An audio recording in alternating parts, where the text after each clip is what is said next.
The gala was the kind of event where every detail screamed wealth and influence.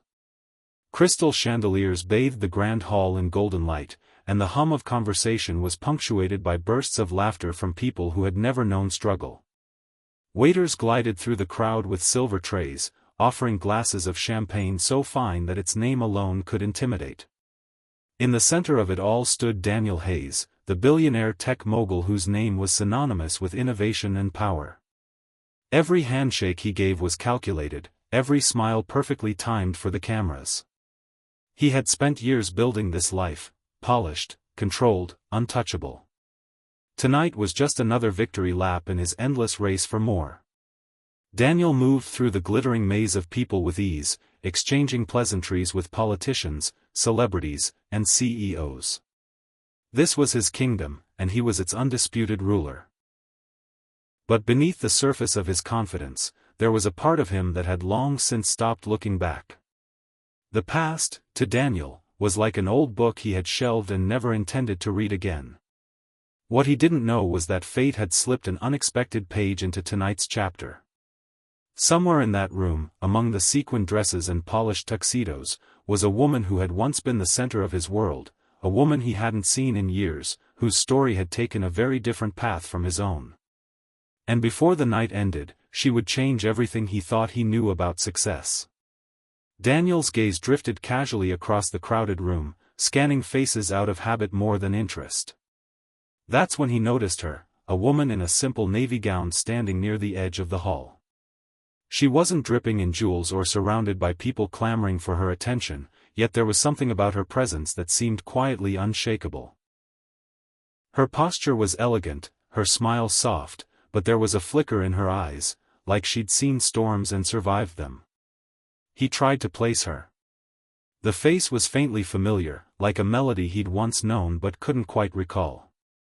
Still, in a place where luxury was currency, her understated look made her nearly invisible to most. To Daniel, it was easy to dismiss her as another guest, someone who had slipped past his memory. The evening carried on until the host stepped onto the stage, microphone in hand, announcing the next segment of the night's charity program. Please welcome, Emily Hayes. The name froze Daniel mid-sip. The glass hovered in his hand as the navy-gowned woman began walking toward the spotlight. Emily Hayes. His ex-wife. The woman who had once shared his dreams, his home, and his life, before those dreams had split in two.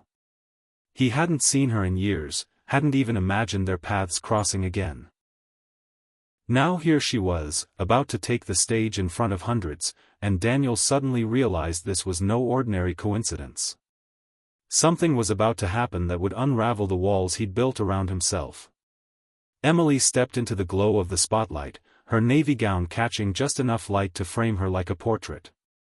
The chatter of the crowd faded into a hushed stillness. She didn't start with a song or a grand introduction. Instead, she began to speak, her voice warm yet steady, carrying a depth that came from more than just practice. She told the audience about a small women's shelter tucked away in one of the city's forgotten neighborhoods. She spoke of women arriving with nothing but the clothes on their backs, some escaping violence, others trying to rebuild from the ground up. Emily described how the shelter began with only a handful of volunteers and a borrowed building, yet over the years had grown into a safe haven for hundreds. Daniel listened, frozen in place. He remembered the Emily he had known, a woman with big dreams, yes, but also one who had put his ambitions before her own. Now, hearing her speak, he realized she had found her own calling, and it was nothing like the world he inhabited. She didn't mention him, their past, or the divorce. Her story wasn't about bitterness, it was about hope.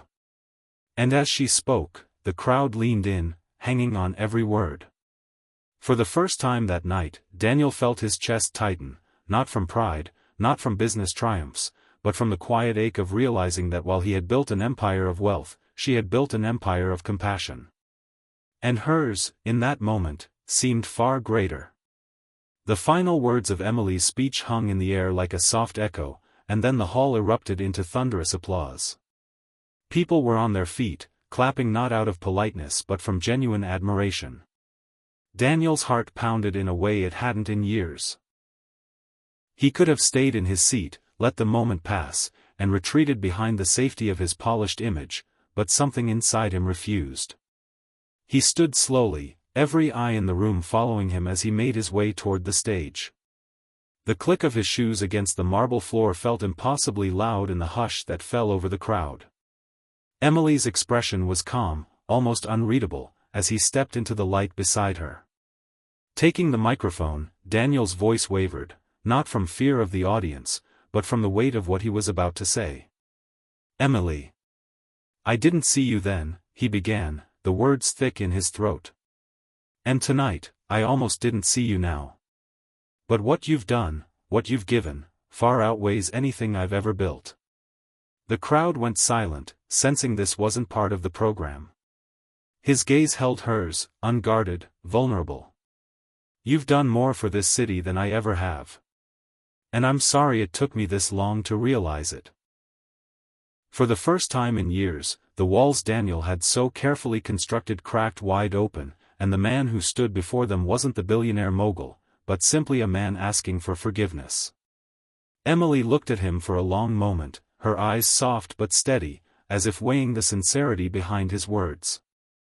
Then, she offered a small smile, not one of triumph or vindication, but of quiet understanding. She stepped closer so the microphone could catch her voice, yet her tone felt as if she were speaking only to him. "It's never too late to see someone," she said gently. From the pocket of her gown, she pulled out a folded pledge card and handed it to him. It wasn't for herself, it was a promised donation to the shelter she had built. The gesture was simple, but the meaning behind it was profound. She wasn't here for recognition or revenge. She was here to keep helping others. Without hesitation, Daniel took the card and, in front of the entire room, declared that he would match the donation on the spot, then doubled it. The audience erupted into cheers, not for the money, but for the rare sight of two people putting humanity above ego.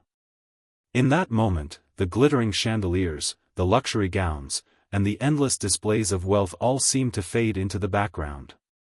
What remained was a reminder that the richest treasures in life weren't built from gold or stock portfolios, but from compassion, forgiveness, and the courage to see each other clearly again.